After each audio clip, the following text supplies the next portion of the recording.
சங்கீதம் 33:22 கர்த்தாவே, நாங்கள் உம்மை நம்பியிருக்கிறபடியே உமது கிருபை எங்கள் மேல் இருப்பதாக.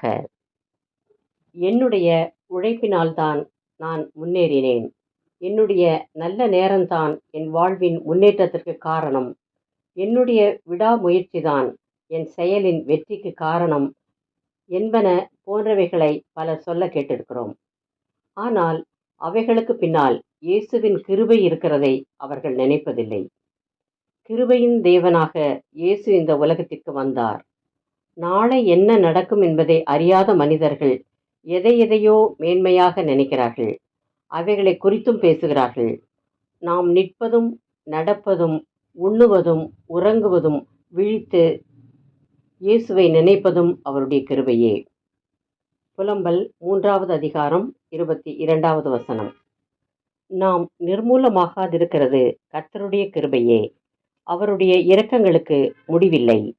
இக்காலம் இயேசுவின் கிருபையை தேடுகிற காலமாயிருக்கிறது.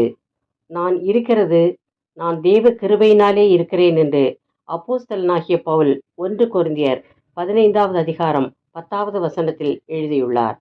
இயேசு நம்மை பலப்படுத்தி ஆலோசனை சொல்லி நம்முடைய செயல்கள் அனைத்தையும் செய்து முடிக்க கிருபை அளிப்பார்.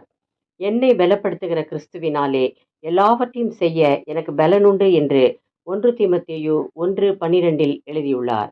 பிரியமானவரே, நீங்கள் செய்யும் எல்லா வேலைகளிலும் முயற்சியை கைவிடாமல் செய்ய இயேசுவின் கிருபையும் உங்களுக்கு கிடைத்தால் நீங்கள் நிச்சயம் வாழ்வில் வெற்றி பெறுவீர்கள். ஜெபம். இயேசுவே, என் பலவீனத்தில் உங்கள் பலம் பூரணமாயிருந்து என்னை பலப்படுத்தும்படி வேண்டுகிறேன். உம்முடைய கிருபை எந்நாளும் என்னை தாங்குவதாக. ஆமென்.